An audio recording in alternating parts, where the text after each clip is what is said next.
Praise the Lord, everybody. Ladies and gentlemen, we come to you in the name that is above every name, in Jesus' name. Jesus. We're back, episode 71, Mardi Gras, at the war table with my brothers.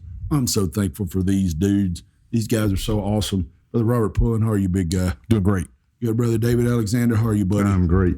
Stephen Spire Earl. Yes, sir. How are you, man? I'm good. Yeah, I know. You got some skin in this one, don't you? Yeah. Okay, a few disclaimers. You got to go listen to episode 1. Please go listen to episode 1. It is vital to understand this. If you want the gods and you like the gods and all that, just hang on. This one is for you. But if you're out there and you're like, well, I don't even practice Mardi Gras. Let's say you live in, the Midwest or something, and you're listening. I don't even know nothing about Mardi Gras. How does this apply to me? It does. It does. Just hang on. We'll get there. I promise. It does. But you're going to want to know what's happening in your country right now, on our streets right now, that all of this God stuff is not just confined to antiquity, which I think is what we've been trying to say. Yeah. And this is maybe the prime example, especially the example at the moment. Let me ask y'all a question. I'll go first here. What was Mardi Gras a big deal to y'all growing up? Now, I grew up on the coast. On the coastal, Mobile to New Orleans, it's a big deal, them coastal counties. All the parades, all the stuff. It was a big deal down there. Businesses closed, schools let out. I mean, it was a big old, it was recognized big time. Let me put it that way. I never participated in it. I've never heard anybody really preach against it outside of the mainstream terrible stuff that goes on, in New Orleans. You just go to a parade in Gulfport or something. That's a big deal. Friends did. I never did for whatever reason. Never did want to. Didn't really care. Didn't even know what it was really, other than just maybe a cultural get-together thing, whatever. That's the extent. That's all I got. Robert, what about you? Non-existent in my childhood. Matter of fact, what I know about it now, I've learned in the last 2 weeks. Yeah. So that's the same for you, David. What about you, buddy? Yeah, I've attended 2 or 3 times, and I can remember going when I was in college, when I was at Southern, and sleeping in my car the night, attend some parades, sleep in your car in one of the parking garages, get up the next day, do it all over again. So yeah, I've attended a couple of times. I haven't been in forever. I think my college days was probably the last time I have been to a Mardi Gras parade or anything dealing with Mardi Gras specific. I know you saw some stuff, but did you have any idea what you would see? Oh, I had no idea. Yeah. No. Earl, we'll just skip you. You don't probably have anything to say, do you? Never. Yeah. That's why I went first, so that you could go last. Earl, everybody knows here that's listened to any amount of time at all that Earl was the Catholic among us. Go ahead, Earl. My first would have been 1984.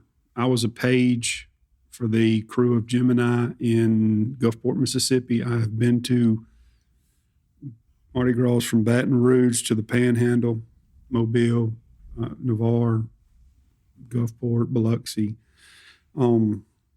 It's part of life. I mean, it was, looking back now, I think the only one I hadn't been to was actually on Bourbon Street. Really? I've been to Bourbon Street, but not during Mardi Gras. Yeah, not during Mardi Gras, but I've been to a bunch of them, and it was always just it is what it is. Let's just be honest. I went to get drunk and have a good time, and that's what you did. Yeah, I mean, I was going to look. I didn't look. There's probably garbage bags of beads in my attic right now. Really? There was. I know there was. Well, I know you handed us at church today these little, what do they call them? Doubloons. Doubloons, yeah. I had dug around and found that one. Actually, it come up. I was cleaning some of my dad's stuff out, and I found a couple of them. That was from the year I was in. We know you. It says on it the crew of Gemini.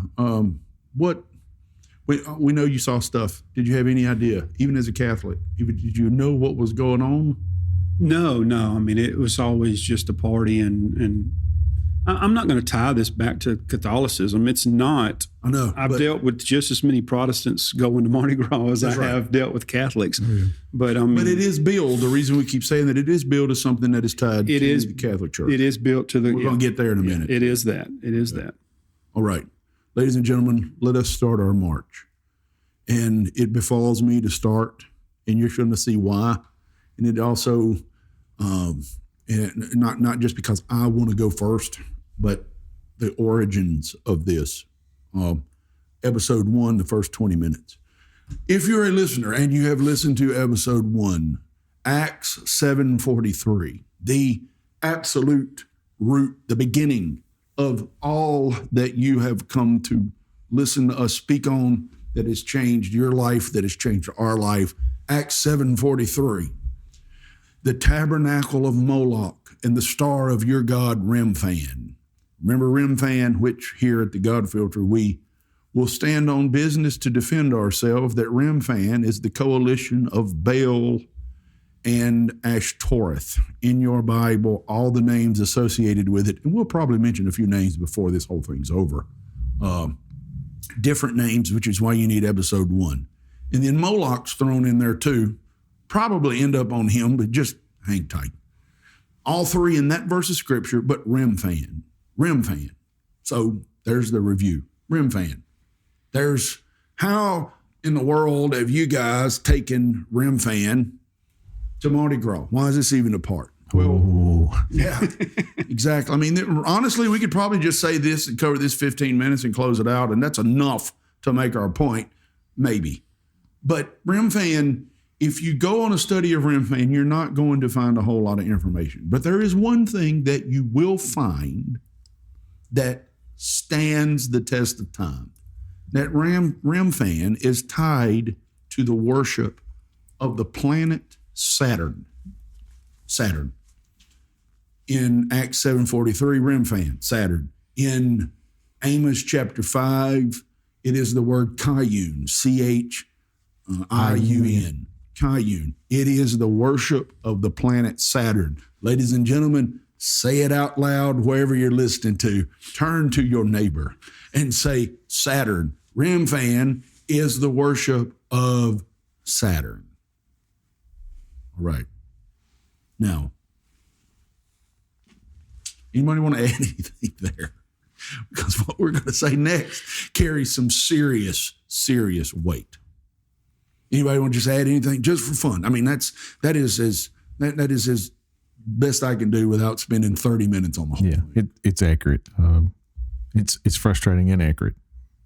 We'll tell you why it's frustrating in a minute. So here's why. So it is directly tied to the worship, to the planet, the worship of the planet Saturn in some way, shape, or form. Interestingly enough, there was a practice in ancient Rome. Do y'all, the listeners, do you remember the When in Rome episode? Go listen to that too. Maybe how we drew the parallel that Rome is us now and we are Rome back then, that we're the same culture, and we gave you all the examples of how we're the same.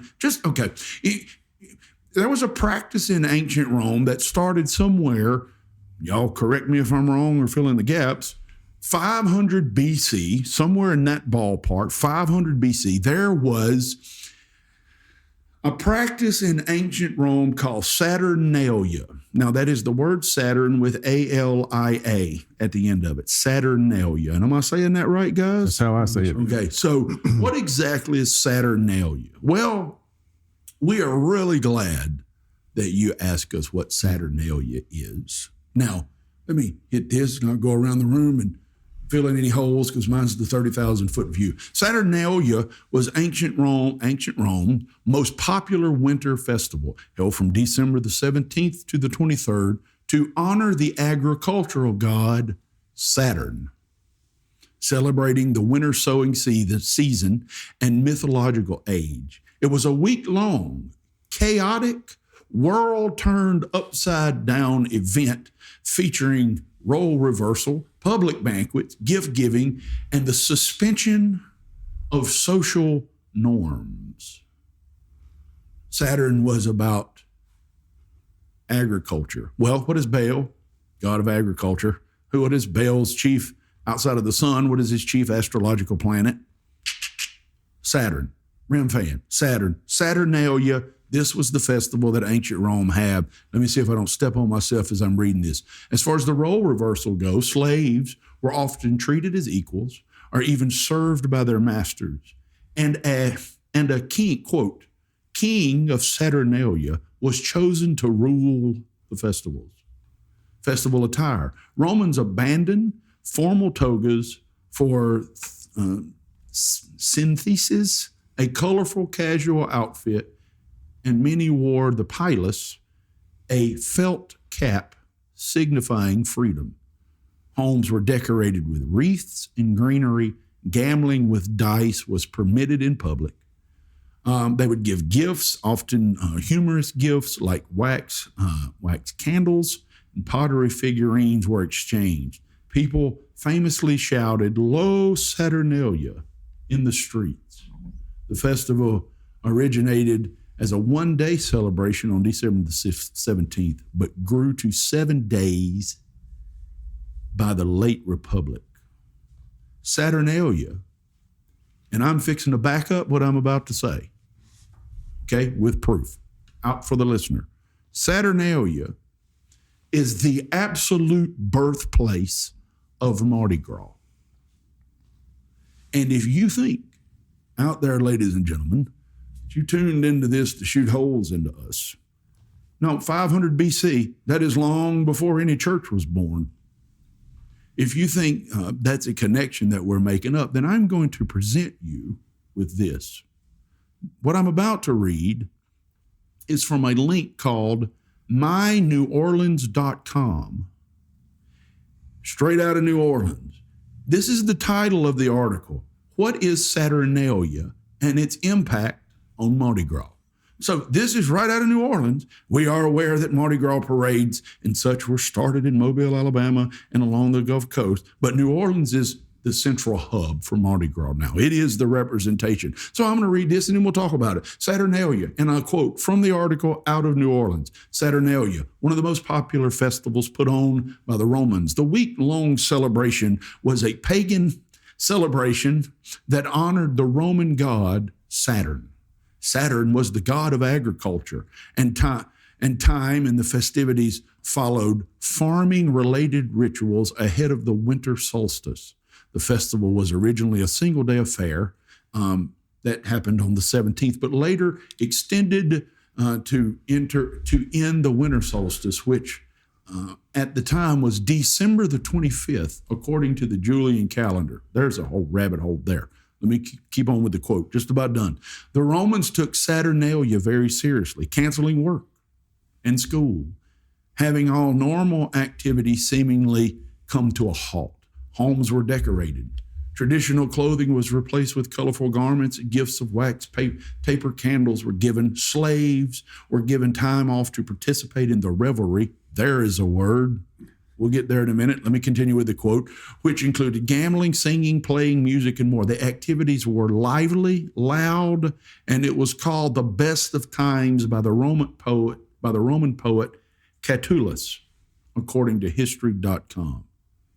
The rest of that article, guys, ties Mardi Gras to the rest of that article ties Mardi Gras to the ideals of the Catholic and Orthodox Church. But I'm not going there now. That's not where we are. We'll do that later if we need to. But, ladies and gentlemen, you can go read that for yourself. That's myneworleans.com. The ties Saturnalia and Mardi Gras. So that from Rim-Fan to Saturnalia to Mardi Gras, it is undefeated. It's undisputed. I don't know if you like it or not. I don't know. That's not the point. Does anybody want to add? That's just the 30,000-foot view. Does anybody want to add anything? Just a couple of things. You know, Saturnalia was not just a party. And this is really important as we begin our march through the podcast. It was calendar controlled. So remember that. Calendar controlled. It had a specific date that it was. And, you know, it meant something when the date was. It was licensed, chaos, a time for, like you said a minute ago, role reversals in cycles. They also wore masks and remained anonymous.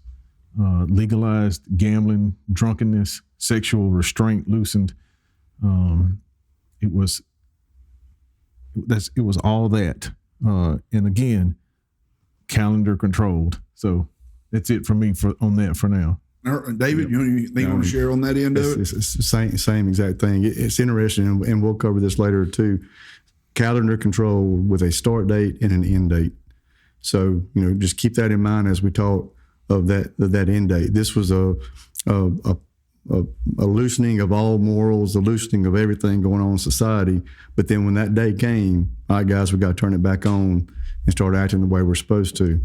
And you fast forward to today, in the comparison to Mardi Gras, it's supposed to stop on a certain date and morals change back to normal. But where have we seen society just continue on? So Saturnalia. Now, Earl, I'm fixing to turn you loose with the next question I have. But as far as the Saturnalia aspect of it, what anything you want to add there? No, I mean, there's Catholic.org ties it back to Lupercalia. I've done some work in Imbolc. I've done a lot of research on that. These are all festivals by different societies. They all tie to the same thing. They all have the same basic. It is just what they said. It's repackaging and rebranding. Yeah, and it's all based on a calendar. It's all based on a date, and it's got to be done by a certain date. And you can do whatever you want to, as long as you're done by this date. Just keep that in. I know we've all said that, but keep that in mind. That you can do whatever you want to do, as long as you're done by midnight on Tuesday. Yep. The Bible would call that the observing of times. If you want to study out there on your own, ladies and gentlemen, the observing of times, I'm not going to hit that. I was at one point, and I chose to leave it out, but just go look at Galatians 4. Yeah, and it's in the Old Testament, and the Lord is not pleased with it, and neither is Paul. So here's what so we got to talk about this, and I'm not qualified to talk about it. I'm not going to. I have it in my notes to ask the question and then turn it over to the fellas. And Earl, it's probably Earl's time to shine here from a research and a experience, personal experience. So if this is Saturnalia, then how did this end up being tied to the Catholic Church? Oh, how long we got? I mean, this goes back. We're not picking on the Catholics here, but it is what it is. This is fact. We're after something bigger. Just hang on. 1592. Pope Gregory XIII recognized Mardi Gras as official holiday. 1582, excuse me.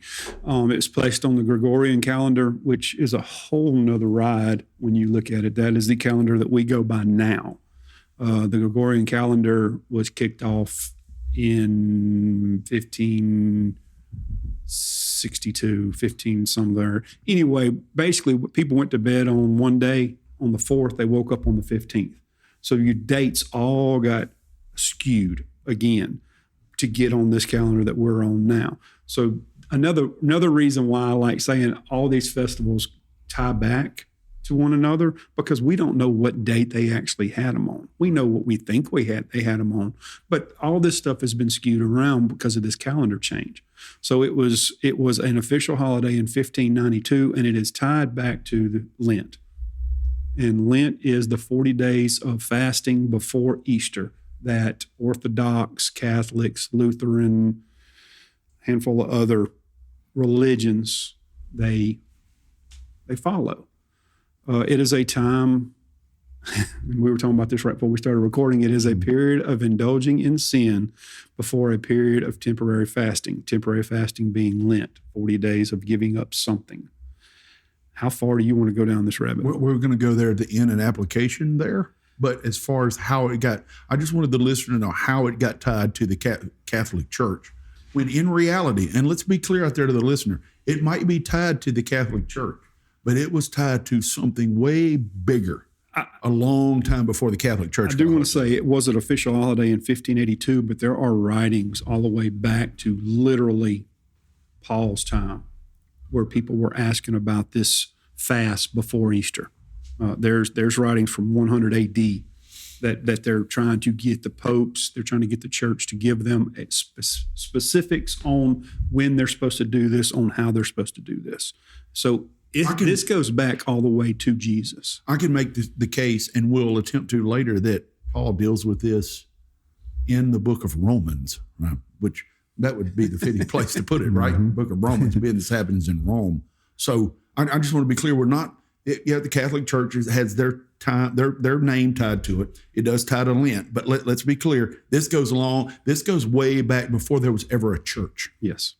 Okay. Yes. So It ties to religion in general.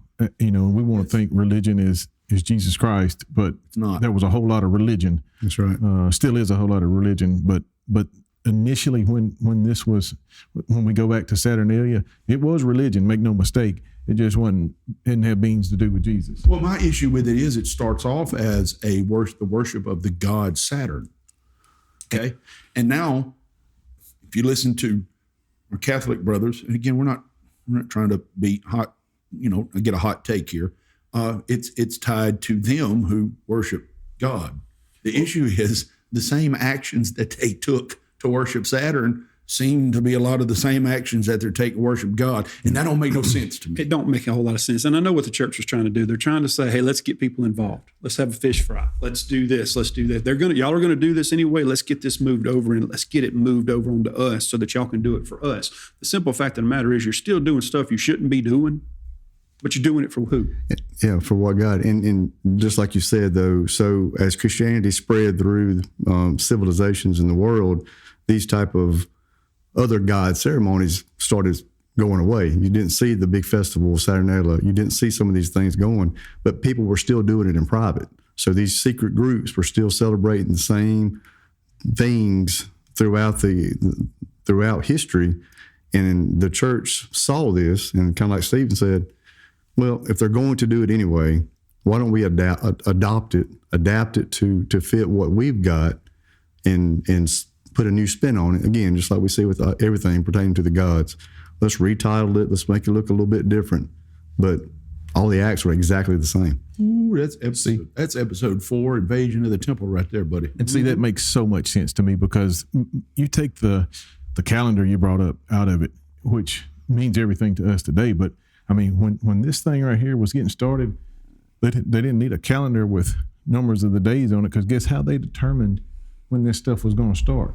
Just like they worship the planet Saturn, they determined when these things were going to start by the lunar cycle. That's right. Moon. Before we were looking at dates on a calendar, there's this many full moons that happen in 365 days, and on this full moon or whatever, this is when this is going to start. And so based on astrology. It was all based. It drove everything. Well, Saturnalian was based on the December 21st, which is supposed to be the longest or shortest day, right? So that was the period that it was supposed to be held.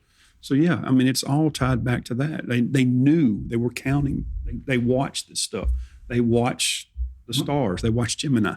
You've combined pagan worship with God, and it completely works against the words of God himself, which is, be ye holy, for I am holy, which means be ye separate, which takes us to Levitical law, which separated them from the pagans that was surrounded the children of Israel. Well, now if you're all doing the same thing under the banner of God, how's that any different? That's why it really, really bothers me.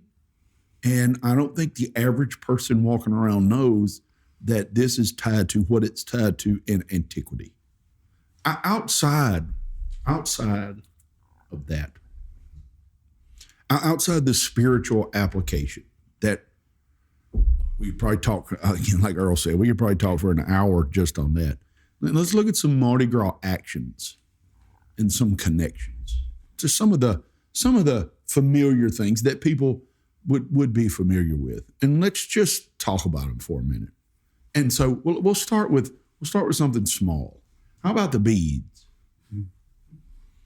Now, the beads, you throw beads. The throws. The throws. The throws. You get stuff. beads. Hey, mister, throw me some beads. Yeah, throw me some beads. There's a lot going on with that. I don't know if Robert wants to weigh in on it in a minute, but there's a lot going on. We'll see. Let me 30,000-foot view, and then we'll go around the table. Beaded jewelry inspired by Saturnalia. That's just what it says. That's what the research says. I'm quoting. Often reflects the ancient Roman festival's theme of light, gold, and vibrant celebrations. Most interpretations include handmade, colorful, beaded fringe earrings, gemstone pieces with, you ready? Sun and moon motifs, and gold tone beaded jewelry designed for the winter solstice, emphasizing a festive rainbow pink or golden aesthetics. I've got more here for that. Not a lot, but I've got enough to know that there's even good old Google ties the beads back to Saturnalia. So anybody want to go with the beads? With the beads. With the beads. Robert, do you want to go first or last? I don't care. Go ahead, buddy. I want to start at Ishtar's temple, though, because, the thought of it being transactional, and that's where I'm headed with it. But, at Ishtar's temple, the worship was transactional, money. Prostitution. Yes. You give, somebody comes by and gives money to the young girl, and then she Performs. So he gives her something, and then she gives of her body. You see the transaction there. So, now we fast forward to Mardi Gras, and they're not just decorations, they're currency. I mean, you might as well call them currency because there's going to be an exchange. In the 19th century, parade riders began throwing coins, trinkets, and small favors, and that just evolved to the organized crews that would throw glass beads, imitation pearls, costume jewelry, and then that just switched over to beads that weren't necessarily. You got more cost effective then instead of throwing real glass. Real glass. Robert's right. Most of the stuff was handmade. Yep. You're talking about getting back into the 1700s, Coming 1800s. from Germany. This stuff is handmade. It's and you didn't throw the beads. You handed the beads. So it was very important to get.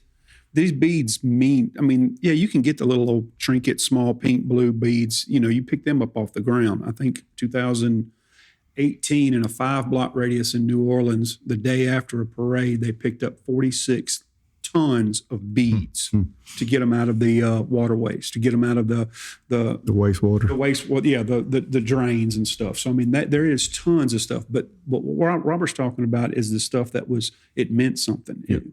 This is something you would have hanging up in your house for years to come. You would show, I got this year. Or like bags of them up in your attic. Well, that's the crap beads. Yeah, let's just be honest. That was the stuff. I'm just messing with you. There was some good ones, though. There was some stuff. And the throws are very important. They spend millions of dollars every year on this stuff. And I've got a whole list that we'll run through. But go ahead, Robert. I'm sorry. Yeah, it's fine. It's all good stuff. The beads now are thrown, though. Mm-hmm. And the thought behind that is it preserves the hierarchy.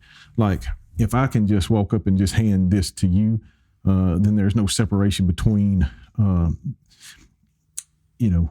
lowly and in the higher status and the lower status. Elevated. Yeah, correct. So it keeps the distance and reinforces who controls the distribution.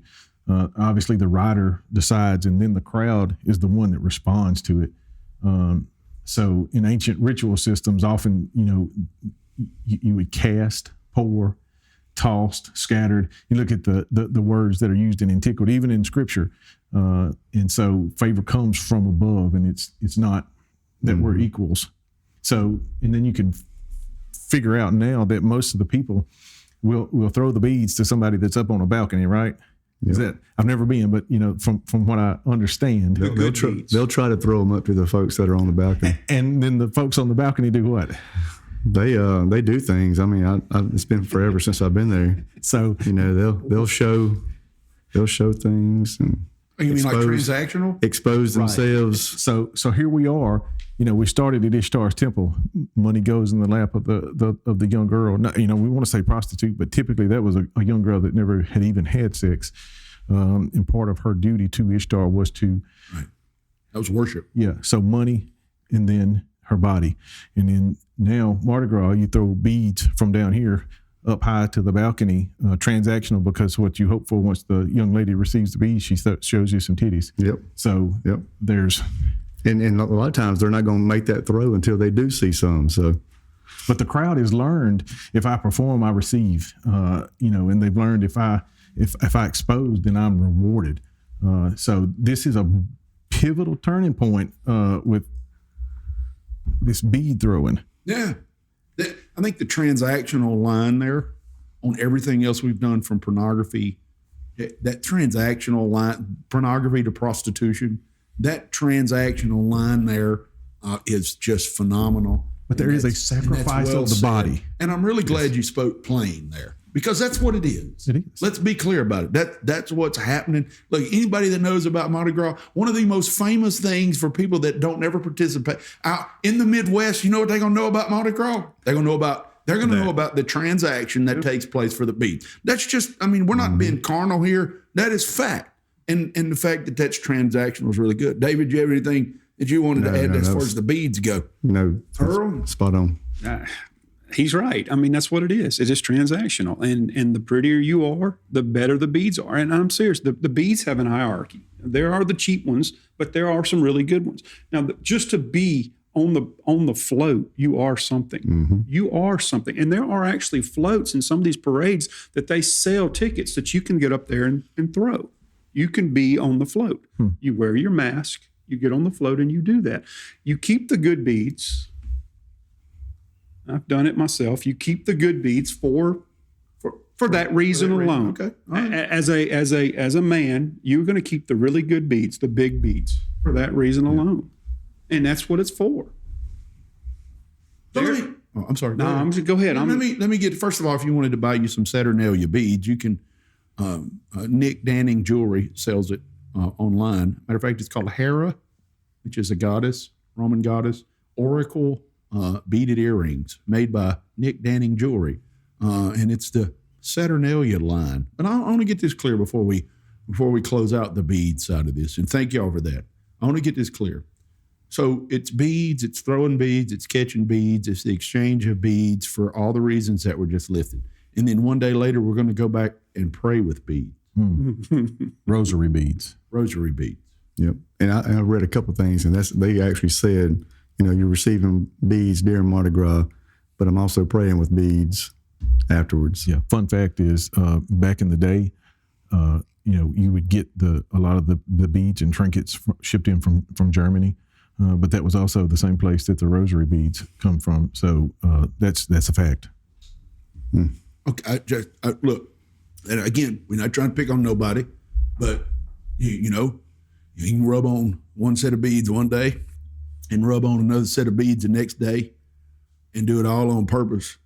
And I'm still trying to understand, and going back to Saturnalia, that's a lot. Yep. Yeah. It's a lot. There's a lot to unpack with the beads, more than just good old fun. Yeah. There's a lot going on with the beads. One thing before we move on from those beads is just this. The gods of Mardi Gras, they don't require that you have a belief system in them. They just require that you participate. And I mean, there it is. That's it. The gods of Mardi Gras, whatever do you mean? It's almost like and we did not. It's almost like we planned out the transition there from beads to, what about the floats? The floats in the parade. Now, the floats in the parade all have names and are run by what is called crews. Now, that's Krews. But what about the floats? What about the floats themselves? Not the names yet. The floats themselves. Like, why float? Why we got a float going down the road? Why do we have parades and we build floats? Carnival floats, and I quote, in ancient Rome, originated from festivals like Saturnalia and Lupercalia. Earl mentioned that a while ago, featuring masked, chaotic parades that inverted social norms. These early celebrations involving feasting and masked musical processions along the Via del Corso. That's the road, because Jesus, when he carried the cross, he walked down the Via della Rosa. This is a different name, Via del Corso, often featuring decorated trolley-like structures and burlesque figures. So they had floats back in Saturnalia, and their own idea of floats. Let's see, anything I want to share there? That just makes I think that's pretty, the floats then often featured the king of carnival, or a burlesque figure directly tracing back to the king of Saturnalia. So celebrations were a time of role reversal. We've already covered that. While pagan in origin, these traditions were adapted in the Middle Ages, with popes supporting and at times sponsoring the festivities in areas like Pisa, Navona, and Monte Testaccio.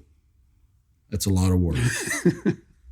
Along with floats, the festivities included horse races. Horses, that's interesting. We'll come with that later. Bullfights, and during the Renaissance, intense, often dangerous races involving diverse groups. But that's when we move on further in history. Either way, it's tied to Saturnalia. Anybody got anything on the float? I just like throw in there the burlesque line. Yeah. If anybody does not know what burlesque means, that's absurd or comically exaggerated, but it also means a variety show like striptease. Right. Like a burlesque house is what that is. Basically, it's a house of prostitution. It is. So then we are back to the transactional line. Which there was a lot of those on Bourbon Street from what I remember. Yeah, there's never hand. I've never been, so I don't know what y'all are talking about. So mind your own business. Back in the day. All right, now we got the floats, we got the crews. The crews, the group of people, are responsible for putting the floats together, as they were back in Saturnalia. The same thing applies now. Ladies and gentlemen, we're glad you hung on for 35 minutes. We're moving right along. I don't know if we'll get an hour and 25 out of this one, and it's okay if we don't. Have y'all ever, and I know the guys here have, I'm talking to the listeners, have y'all ever looked at the names of the crews involved in the parades and the floats? No, I hadn't. And I'm going to tell you right now, if this ain't one of the most fascinating, craziest things in the God filter, I don't know what it is. And so, we're going to talk about some of them. And I'm just going to do one to get us started, and we'll go around the table. You really need to hear all of them, but time won't allow us to do that. So I'm just going to throw this one out there because the website that Robert found and sent, was it you, Robert? Wasn't you that found that and sent that to us? Okay. It was listed in alphabetical order. So I just picked one at the top. How about the crew of Bacchus? Who's Bacchus? Well, Bacchus is the Roman god of wine and revelry. He is the equivalent to the Greek god, guess who? Dionysus. Now check this out.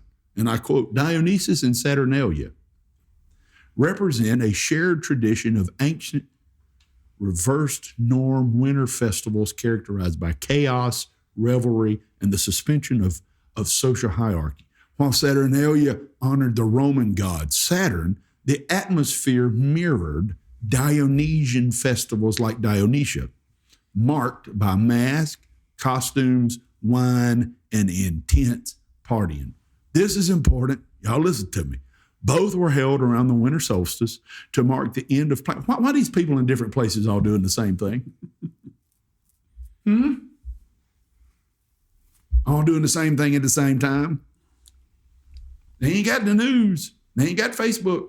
How they? I'm going to tell you why. Because the spirit world just keeps cycling in and out, bringing the same old thing over and over again. Listen to the social reversal here. Saturnalia featured, I'm quoting here, a lord of misrule, similar to a Dionysian leader. And lord of misrule allowed slaves to be served by masters, reflecting the Dionysian carnal velocite breaking of rules. That lord of misrule right there, and I'm still on Bacchus. That's Bacchus, but Bacchus and Dionysus are literally the same thing in the spirit world. That Lord of Misrule thing there is pretty crazy. Okay. Did y'all hear y'all heard the Lord of Misrule. There is a crew also called the Fools of Misrule. Right now. That's right now. That's not an antiquity, ladies and gentlemen. That's not an ancient Greece and Rome. Right now, there's a crew of Bacchus. Ties to Dionysus. Yeah. Dionysus ties to the Lord of Misrule. And then there's also a crew of misrule. Probably a big giant coincidence. Robert, David, Earl, what'd y'all find on the crews that piqued your interest?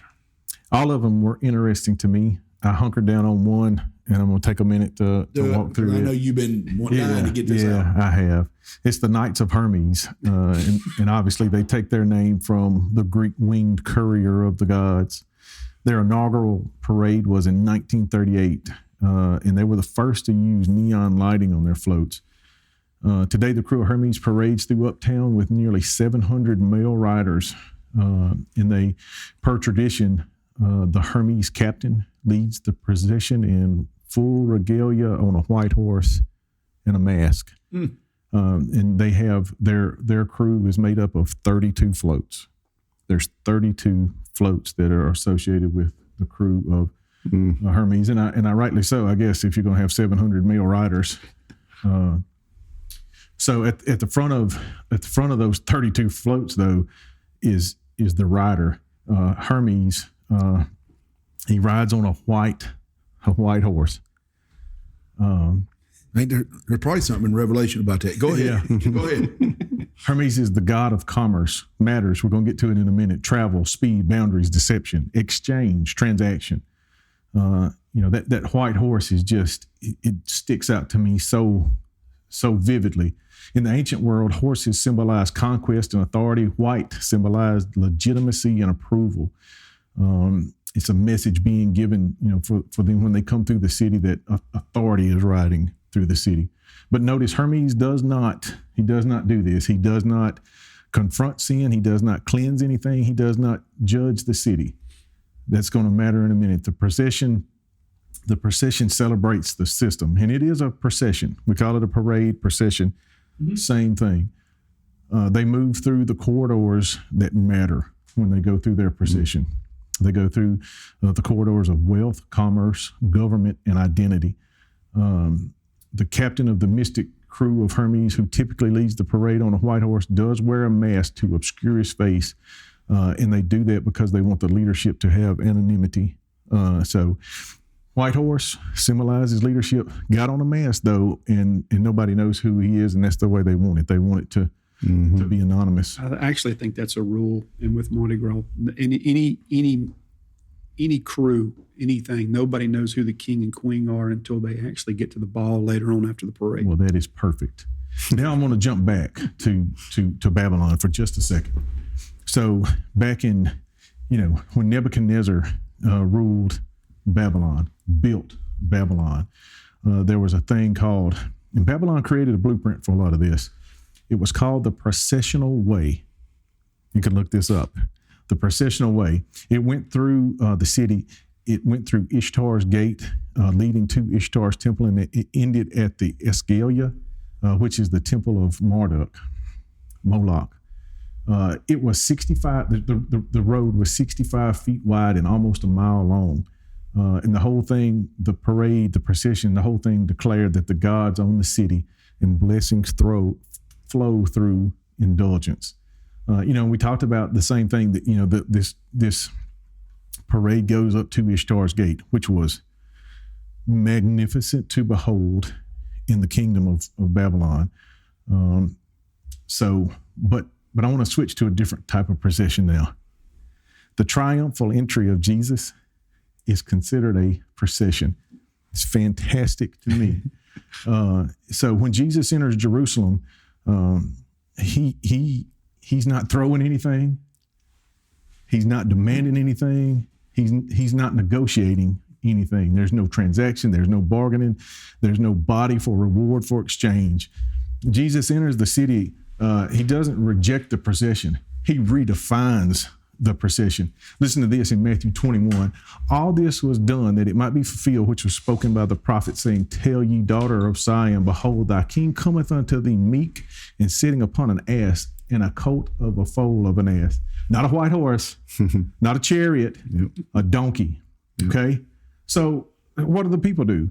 They do not expose themselves. They do not bargain. What they do is they lay down their garments. They cut down palm branches and they raise their voice and they say, Hosanna, Matthew 21, and a great multitude spread their garments in the way. Others cut down branches of trees and strawed them in the way. And the multitudes that went before and followed cried, saying, Hosanna to the Son of David. Blessed is he that cometh in the name of the Lord. Hosanna in the highest. 2 Corinthians 3:18, but we all with open face, beholding as in a glass of the glory of the Lord, are changed into the same image from glory to glory, even as by the Spirit of the Lord. Open face there. Open face. Not mask. Not mass worship. And every procession goes somewhere and it ends somewhere. We talked a minute ago about where Hermes, the crew of Hermes in their procession, weaves through wealth and commerce and government and identity. In Babylon, they went to Ishtar's gate and then Marduk's temple. In Rome, they went to the pagan temples. Jesus, true to form, as he come through and they were laying down the branches and all that, guess where he ends up? He ends up at the temple. And guess what he does? He jacks with commerce and exchange. Again, Matthew 21, and Jesus went into the temple and cast out all of them that sold and bought in the temple and overthrew the tables and the money changers and the seats of them that sold doves. And he said unto them, it is written, my house shall be called the house of prayer, but you have made it a den of thieves.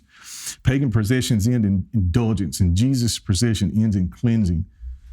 So down to the last of this, okay? It does come a time when Jesus rides the white horse, but it only comes after he rode the donkey, was on the cross, and cleansed the temple. Revelation 19, and I saw heaven opened, and behold, a white horse. And he that sat upon him was called Faithful and True. And he hath on his vesture and on his thigh a name written, King of Kings and Lord of Lords. Hermes rides masked. We don't know who he is. He's supposed to be the king of the ceremony there, but he's got anonymity. Nobody knows who he is. And that's the way they want it. But when Jesus rides that white horse, not only is he not masked, but he's got his name written on him so everybody can see it. King of Kings and Lord of Lords. I hope you can see it. I hope you can see the misdirection that happens there. But anyway. If you want to keep the Dionysus tie, Dionysus is tied directly to the donkey of which Christ rode into that city on. And we could just close the whole thing out right there. We're good. Huh? Y'all got the point out there now? Yes. David, what you got? What's your cruise? What piqued your interest on this, buddy? You know, in that website, MardiGrasNewOrleans.com, where you can list and find all the crews. You can look at their route in the city, what route they take, how many floats they got. So just a few of them: Knights of Babylon, Knights of Chaos, Knights of Nemesis. They're all crews that Knights of Athena. I mean, every name you could possibly think of in mythology. The gods. The gods. There's a knight. You name them. There's a crew that's named after these gods. None of you text me and he was like, dude. Fascinating. After reading that, he was like, dude. Again, and that's the way I was the first time I read it. I was like, yeah. Well, and back to your question when we opened up, I have been to Mardi Gras multiple times, saw the floats. It was just a good time and just a bunch of people throwing stuff. But I never paid attention to the names of them. And I would venture to say there's a majority of the people out there who celebrate and participate. I have to go every year. And they have no clue when it says the crew of Babylon on the name of the float. Okay, cool. Throw me some beads. It's never taken to the next thought process of what this represents and what it stands for. And if you would look at the names of these crews, read the brief description, and how proud they are to say, we represent the goddess Athena, and this is what she stood for, and this is what she represented, and that's who we represent. It would make you look at these floats a little bit different. Absolutely. Again, the gods don't require belief, just participation. You know, in the crew of Athena, you know, just some numbers here, consists of 475 females. They have 22 floats. So all women. All women. You know, in antiquity, all the names of the female gods in their temple. Guess what gender was their high priestesses? Yep. Female. All female. I'm not shocked at that. Jezebel, who 400 prophets of the growth. She was the head. Earl. Well, it was 1992 before New Orleans passed an ordinance that said that you could not discriminate sex or race in a crew. 1992. It was always, if you were white male, you were in this crew. If you were a white female, you were in this crew. If you were a black male, you had this crew. You could not intermix crews until 1992 in New Orleans. 1857, the very first one. The crew of the mystic crew of Comos. That was the one I got hung on, just for the simple fact that Comos is a god of festivity, revelry, and nocturnal merrymaking. All the parades were at night until 1872 was the first day parade. So everything was done at night. So this is the very first one in New Orleans. We're making fun of New Orleans, but this was the first one. The Comos represented the dangers of excessive partying and intoxication. In the very first parade in 1857, They went by the name of the demon actors in Milton's Paradise Lost. That was the thing. That's what they went as. Now, we're making fun of New Orleans. We're picking on New Orleans for this, but this didn't start in New Orleans. The very first crew, and actually who these people got their idea from, come from Mobile. Mobile, Alabama. Alabama. Yeah. I mentioned that a while ago. That was the 1699. the birthplace of Mardi Gras. Yeah, Mobile had the first crew, even though it was not really tied to to Mardi Gras. It was more of a New Year's Eve type deal, but it getting pushed over in and become a mystic society. It was called the Cowbellion de Rakin Society. That was formed in the 1830s in Mobile. It was a guy that got drunk and said, "You know what? Let's go have some fun." And he started. There was a what's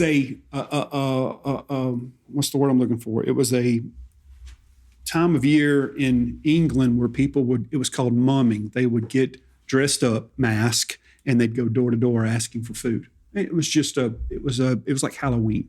And they would do this. And this guy, Europe come to America. Philadelphia was a big player in that. And Philadelphia had a few mumming celebrations, and it worked its way into Mobile. This guy was from Philadelphia, Michael Kraft, that come up with this Cowbellion Society. He come to Mobile and he got drunk and decided he was on a boat playing cards, got drunk. Gambling. It was raining, gambling. It got raining, so he borrowed a hat and a jacket from somebody on the boat so he could get back. Well, as he's walking through Mobile, he finds a hardware store. Of course, the doors weren't locked. And he runs into something. He grabs cowbells and rakes and starts walking through town he's a town drunk.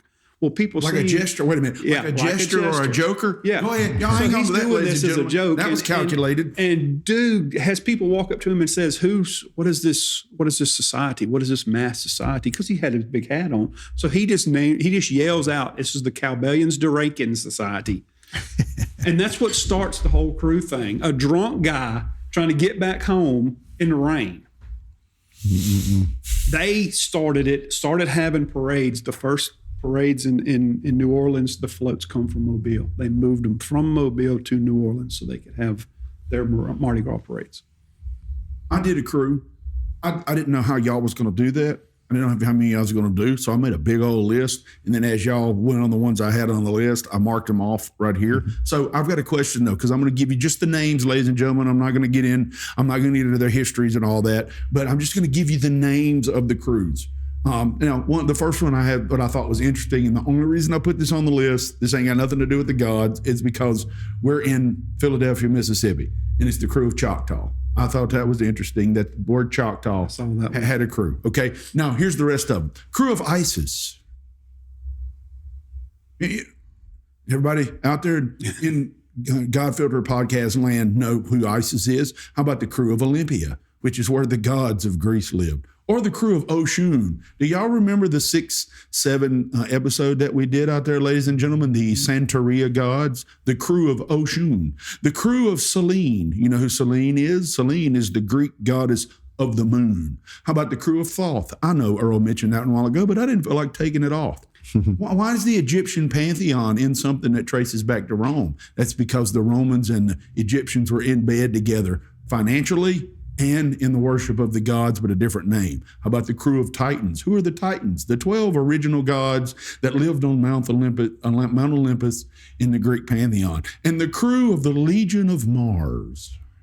Legion, there's a word we've heard before in Scripture, the Legion of Mars. Now, I got a question out there for all my brothers and sisters, whether you're Protestant or whether you're Catholic. And the Catholics, I'd like to hear from you. If you're going to come for me, just come answer this question, because this is the question that I've been dying to ask. If this is just some type of church and Lent and tied to the Catholic Church celebration, that's really cool. I just got a question. Why ain't there a float, the crew of Yahweh?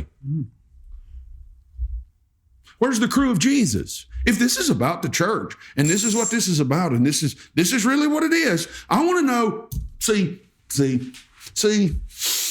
come on, in the nose and out the mouth. Where's the crew of Peter at? Where's the crew of Paul? Where's the crew of Ruth?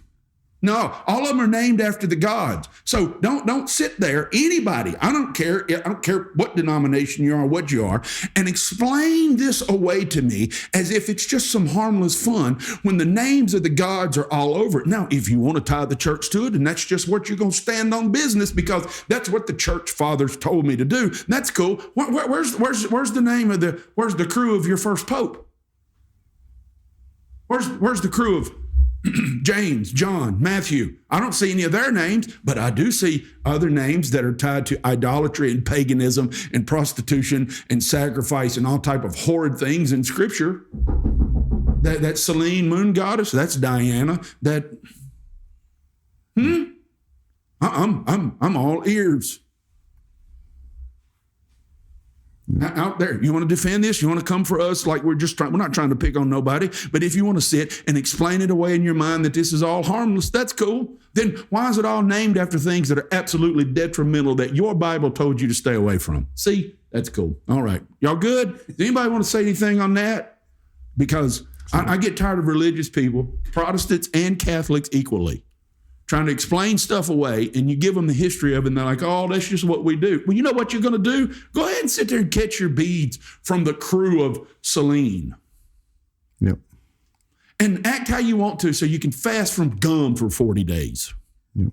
And not only catch those beads, but now let's hang them up in my rearview mirror and drive around with those beads that were thrown to you from a float named after another god.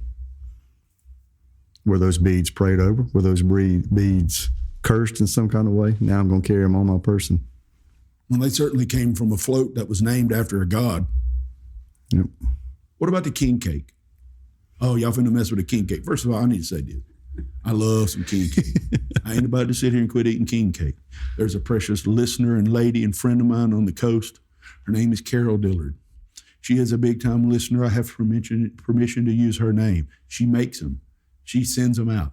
And when she does, when she gets finished making them, you know what she does? She prays the name of Jesus over them. That's good. And Sister Carol, if you could somehow pray the calories out of them, figure that, make that work, and that'll be all right. She says she's going to get us one up here, men, and I would sit it right here in the middle of this table and eat it. Yep. But now we got to talk about why tradition is tradition. What about the king cake and that baby? Hang in there a few minutes.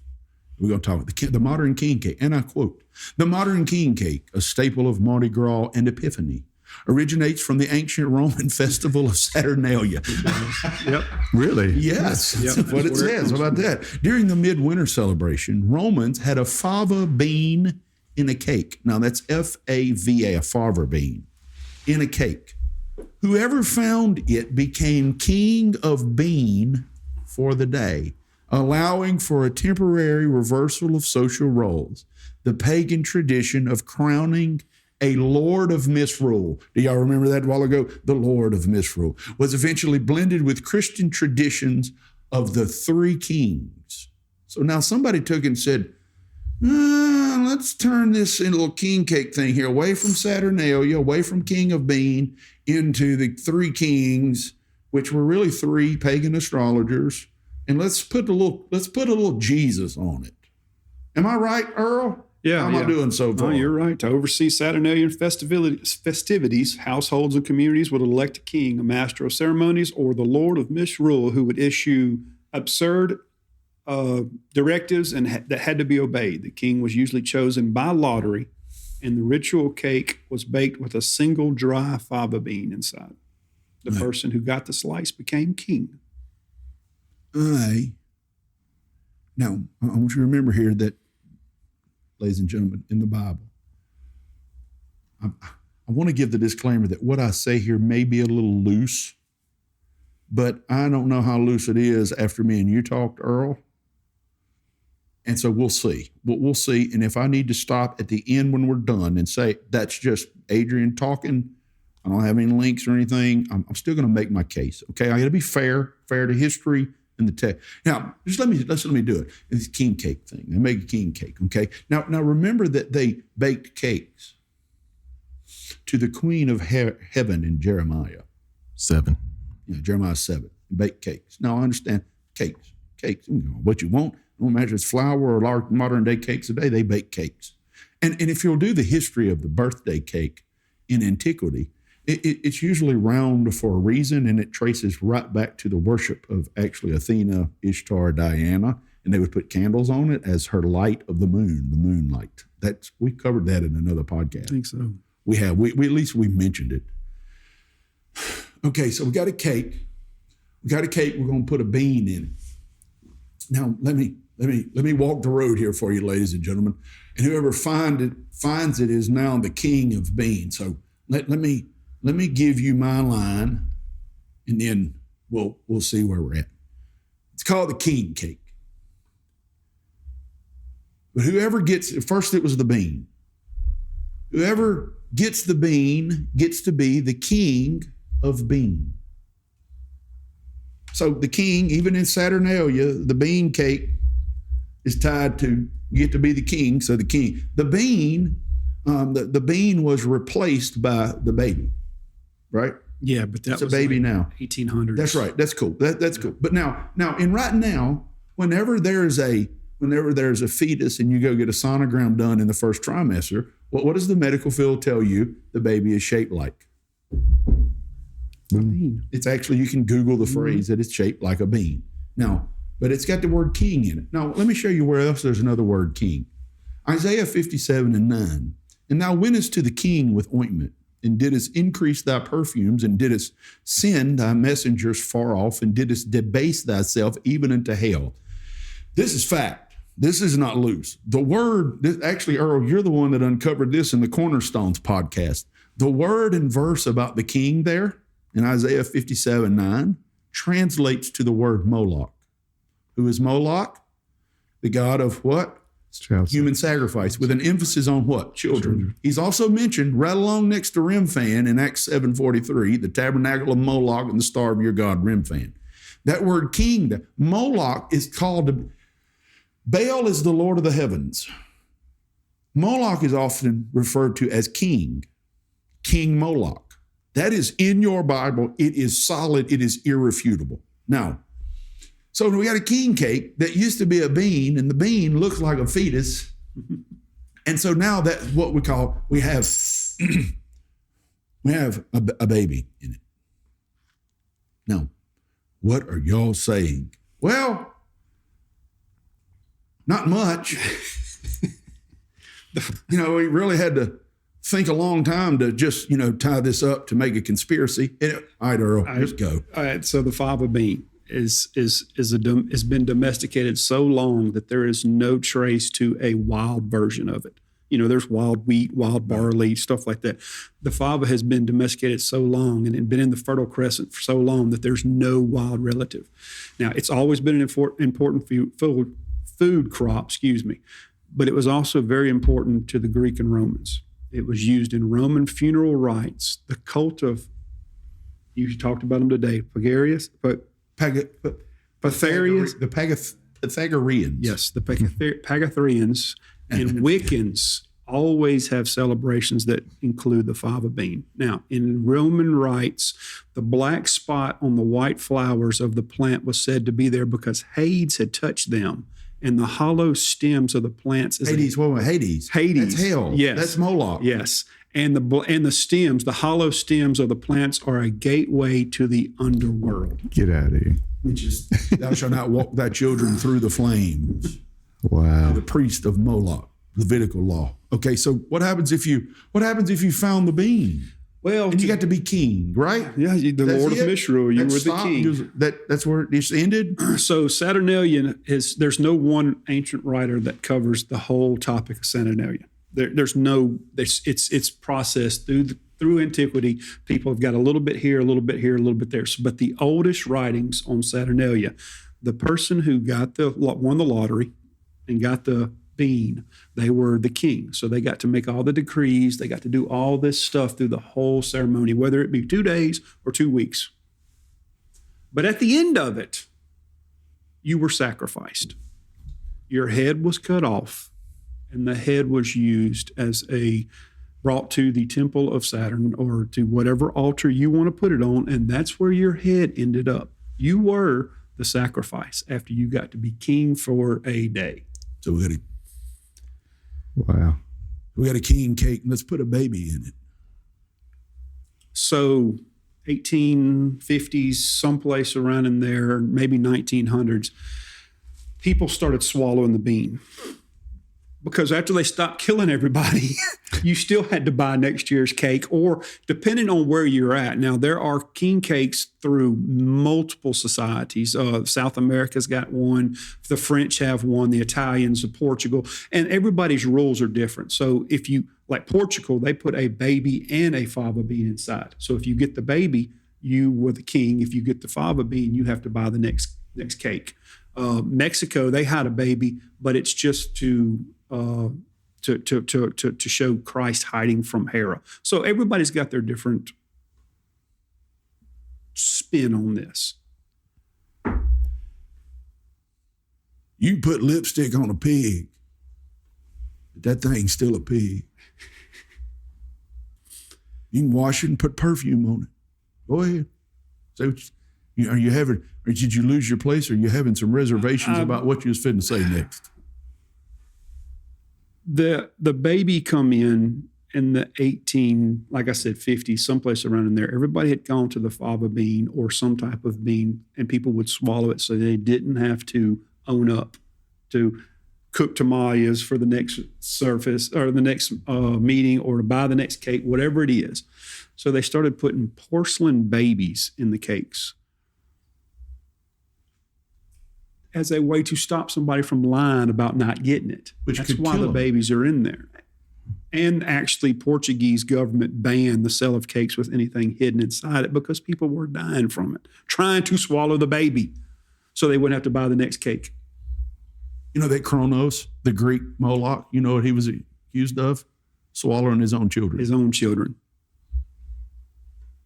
So there it is. I don't care how you slice it, call it whatever you want, make any excuse you want. It is extremely difficult to separate Mardi Gras from Saturnalia in the actions then compared to the actions now. Now, the reasons may be different, but we're still very much in action. Rapping whatever you like. Just trust whatever. Trust the elders. All you want. So look, I think we all agree. There was more information than we know what to do with. And before we get off the king cake, I just want to say just a couple of quick things. Mm-hmm. So from the beginning, Pastor said, okay, this originated in the Epiphany season, right? Yeah. So, and then it's for the three wise men coming to see Jesus. You got to back that up to Daniel when he interprets dreams, and then he gets placed over all of the Chaldeans, the astrologers, the magicians, and soothsayers, and all of that. He gets to be in charge of all of them, and then from Daniel 6 to the end of Daniel, it becomes prophetic of the coming Messiah. So that's why we think the three wise men knew all of these things to start with. They picked it up from Daniel, right? And so then, how does it all erode? The baby became good luck or pressure, like Earl said. Golly, if I get that thing, I got to spend my money to fund this thing next year, and so it's just it's like a bad joke. But the colors of the king cake, purple, green, and gold, once spoke clearly: royalty, fertility, power, wealth, and they were absorbed seamlessly into the Roman festivals. And now they just read as fun. So how do we go from the cake claims to celebrate Christ's arrival to, the season is all about excess, masking, inversion, and indulgence? How does that even happen? And then one more fascinating thing to me is when you back this thing up to the Epiphany season and Daniel and the astrologers and all that, and then you're smack dab in the middle of Voodoo Central in New Orleans. Yes. So, that none of that stuff, voodoo, it doesn't abolish, kingship. It just reassigns it. So the spirits rule and domains, powers negotiated, offerings replace obedience, authority becomes transactional. I mean, it's just any facet of this journey looking at Mardi Gras is all a power grab or a just like baptism or speaking in tongues or whatever. Anything that was good has been tried. We try to defile it. So anyway, I'd like to tie that back to Lent too, because it's the same thing. Lent has been around. Lent has been around since at least the Council of Nicaea, 325 AD, is least where they talked about a 40-day period. Mardi Gras ends on Fat Tuesday. Lent starts on Ash Wednesday, the next day. Yes, I was Catholic. I had a great time at Mardi Gras. I went to Mass on Wednesday, and I got the ashes on my forehead, and I repented for what I did. But it's not just the Catholics. That's what we were trying to say this whole time. You can do this as a Protestant. You can do this as an atheist. Yep. You can do this as anything you want to do, and you still do it for the wrong reasons. You transitioned for me because my next question was, what is the application here? So go ahead with it, Earl. What is the application here? Not just for Catholics. Is there application? Yeah, don't do like everybody else. Is there application? Who you serve, whatever you want to call it. Is there application for us Protestants here?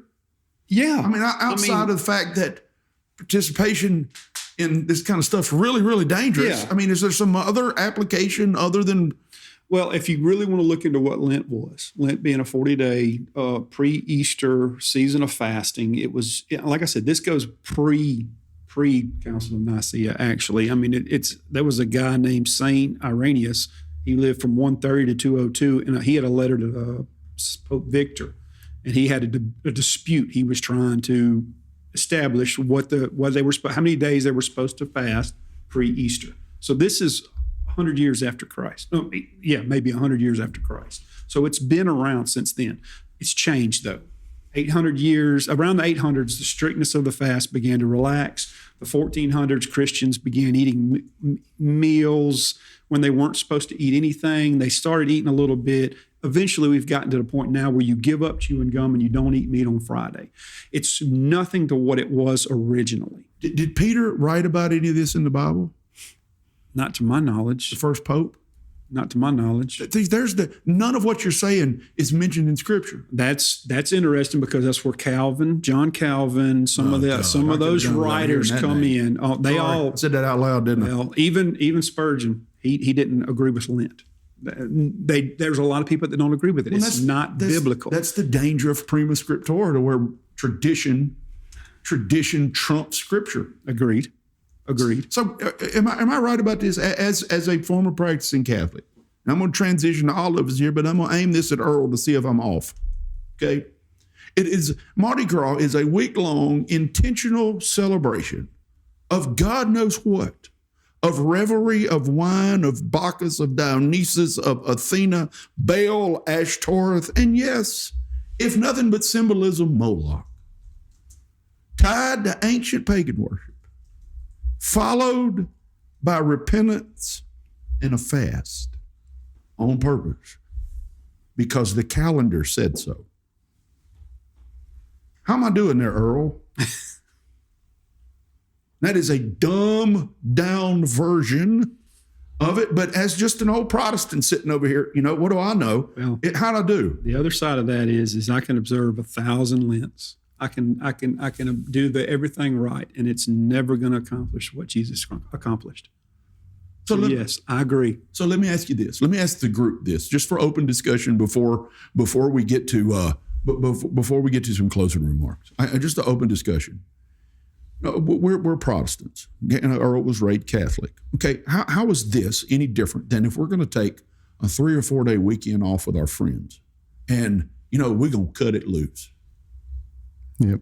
Or what about, okay, and I don't want to be, that's where I'm going, Earl. And I don't want to be anti-cultural here. I love the people I pastor. Hear me out. But think with me. There are people that will never do some things. and never act certain ways, except from right here in our county, 1 week a year. A lot of that goes out the window. The old fair. How's that in? So before we start throwing stones, Catholics, I hope you hung in here with us. Before we start throwing stones at them across the aisle, how is that weekend away, or that week-long vacation, or that one night to where, you know what, I'm just going to go tie it on tonight. Anything goes. We're going to go hit God, and then we'll be at church on Sunday morning asking for forgiveness. Now, you tell me that we might not have Mardi Gras. We might not observe a time. We might not have the tradition of that with the church fathers, but tell me how those actions are any different in nature for us Protestants. I'm all ears. Anybody want to weigh in there, men? It's really that simple. Am I right? No, that's the way I look at it. Yeah. I don't have anything else. And I had this other stuff here, but I'm going to save that for my closing remarks because I just can't wait to get to my closing remarks. I really like them. I get to say something I've been wanting to say the whole time. Robert, anything you want to? I mean, that's it. We're an hour and 15 minutes in. We could have gone 4 hours with this, with the information that we had. Talked forever. I didn't touch a quarter. Did anybody? Wait, before I do closing remarks, did anybody not get anything in that you thought was important that you really wanted to get in? So we didn't mention really masks. I mean, we talked about wearing a mask, but just real quick, the bata mask means monster. The larva mask in Latin means ghost or specter, terrifying mask or spirit. In the Roman military, larva masks were made from iron or brass, often silver, to give them extra appeal. The wearer thus became not only unrecognizable, but also an embodiment of a hero, a god, or a mythical warrior. Some larva masks are crafted with the face of a woman, possibly to symbolize goddesses, some depicting Medusa. So again, the mask was to be able to hide behind and be able to act however you wanted. But many people wear these masks. Some of them know what they represent. Some of them wear them because you're supposed to wear them on a float. But there's importance and symbolism behind the mask as well. And the mask ties to hypocrisy in the words of Christ. So I can act any certain way because I got the mask. And the last thing I got before we make a rounds, the economic impact of Mardi Gras. And I know we focused a lot on New Orleans. We all know that Mardi Gras parades go on all over the country, carnivals all over the world. But specifically in New Orleans, 2023 economic study by Tulane, total direct, indirect impact of Mardi Gras on New Orleans, almost $900 million comes into the city during Mardi Gras, which is 3% of their entire gross domestic product. The city itself makes about 28 million plus. The return on investment, almost $3 for every dollar spent. So every dollar that New Orleans spends, they make almost $3 back. So if you start thinking of even the ones that may be in leadership positions that realize how bad it is, man, we make a lot of money doing it. So, and that's every city that does it. Yeah. For the love of money. It's always going to tie back to money because it's the love of it's the root of all evil. Robert? Not closing remarks or anything, but just, we care about what you hear, when we're talking to you. The church doesn't exist to kill joy, not at all. I mean, maybe to reorder it, but to teach joy without excess, celebration without loss of control, freedom without permission to sin, rest without escape. Just what we're talking about with Mardi Gras is full on. Cut it loose. Yeah. Everything. Yeah. And, if you don't choose your rituals, culture will choose it for you. And then they'll guarantee you they're not going to choose anything that's holy. It's Mardi Gras is the week-long celebration of what a lot of Protestants, again, a lot of people, and look, there's people from all over the world that come to Mardi Gras. It ain't just people that live on the coast, okay? There's people fly in from all over the world to participate in this stuff, at least just see it or experience it. But we can throw stones at them all we want, or act like we're on a high horse because we don't participate in Mardi Gras parades and all the stuff that comes along with it. But what about just a regular Friday night? Again, That's all I have for. I mean, I'm going to bring it to the Bible, and then I still got my thing. But as far as just practical application, that's where I'm at. Closing remarks. Robert, was that your closing remark? It wasn't. It wasn't? Nope. But I'm ready. Go ahead. So mine is, I just want to give the listener that may not know how this thing works. Easter doesn't have a fixed date. It moves every year. Not because the church was confused, but because Easter is anchored on creation itself. The sun, the moon, the calendar, all working together. Easter is the first Sunday after the first full moon that occurs on or after the spring equinox. That means the resurrection is time to light overcoming darkness, life returning to the earth, the rhythm God built into creation. Jesus rose during the Passover, which is a lunar feast. In the church, I don't want to say that. But, might as well. Well, it's almost like the church refused to disconnect resurrection from that rhythm. So, Mardi Gras follows a calendar, and it's not random and it's not casual. It begins on a fixed day. In Lent, all of it follows what we celebrate on Easter of Jesus' resurrection. And then it just, after that is set, then we can say, well, okay, this is going to be our season of debauchery. And then this is going to be our season of repenting. And then after we've done all that, then we'll celebrate Jesus' resurrection a little bit. It's just, so anyway. I got a question. Are the Catholic churches as jam-packed on Easter as they are as the streets of New Orleans are in Mardi Gras? Okay. No. I'm not being funny there. No, all I know they were. No. David? You were done, Robert? Yeah, I mean, it's... You sure? Yeah. David? So Romans 13:12-14. The night is far spent, the day is at hand. Let us therefore cast off the works of darkness, and let us put on the armor of light. Verse 13, let us walk honestly as in the day, not in rioting and drunkenness, not in chambering and wantonness, not in strife and envying. Verse 14, but put ye on the Lord Jesus Christ, and make not provision for the flesh to fulfill the lust thereof. So, just like you're saying, we're talking specifically about Mardi Gras and what goes on during Mardi Gras, but there's no difference in that Friday night. There's no difference in that. Let's go to Vegas for the weekend. What happens in Vegas stays in Vegas. The week long at the fair, wherever you're making provisions for debauchery and for drunkenness and riotness and everything you can think of, it's wrong in the sight of the Lord. And if you're following Christ, it's not, let's make an exception for these 3 days, these 4 days. It's an everyday thing. That's all I got. Romans, huh? How about that? That just happened. Wait a minute. That just happened to be in Romans. Right, like as in the city of Rome or Saturnalia. Okay. Yeah. Earl, he messed you up, didn't he? Yeah, he stepped all over your closing remarks, didn't he?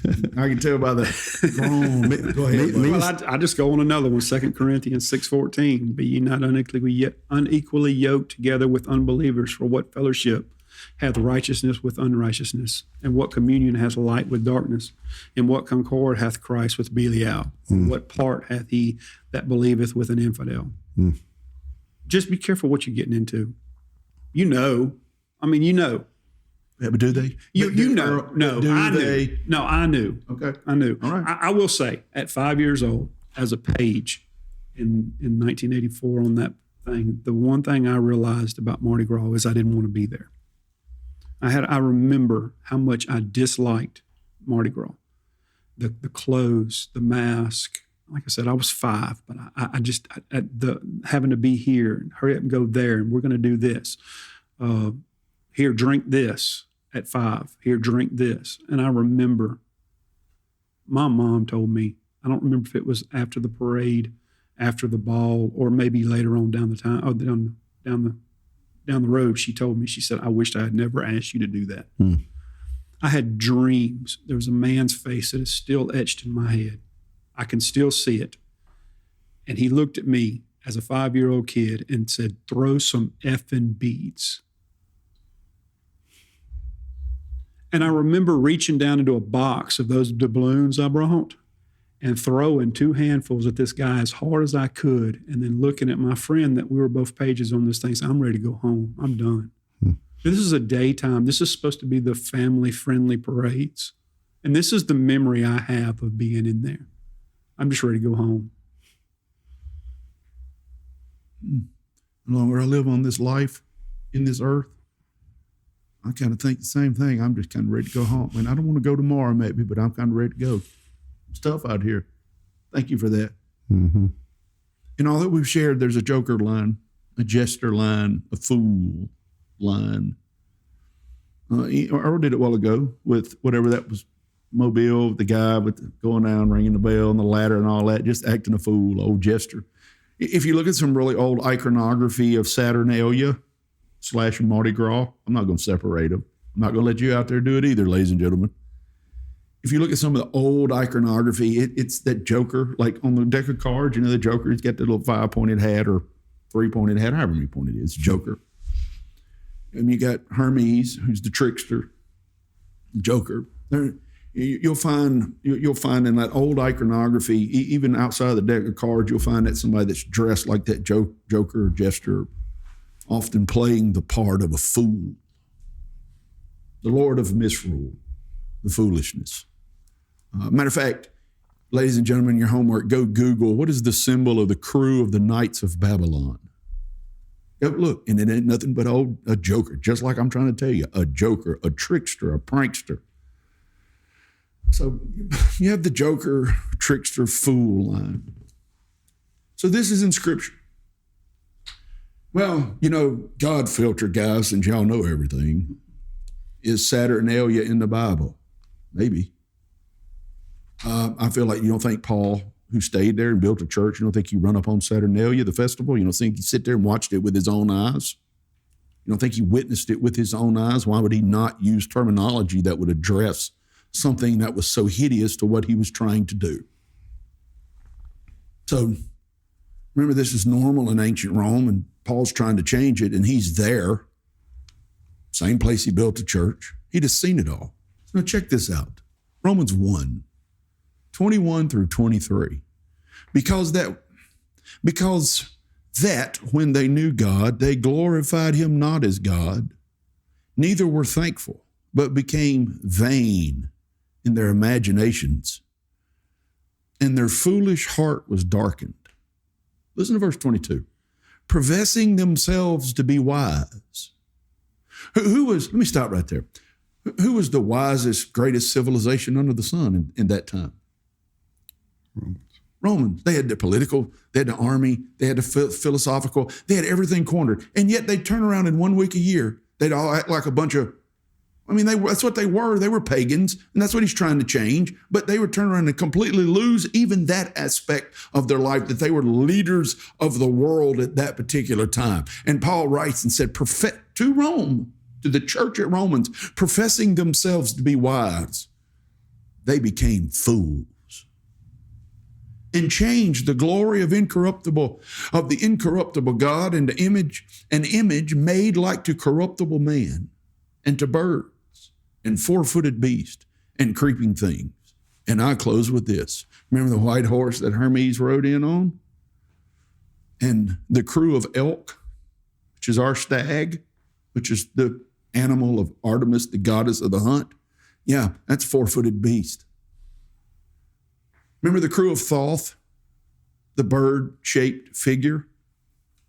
And the crew of Nemesis, their eagle is the symbol of the crew of Nemesis, the Greek god Nemesis, the Greek god. Yeah, that's birds. And the crew of Rex literally features the butterfly king. And do you know what is a butterfly before it is a butterfly? A caterpillar.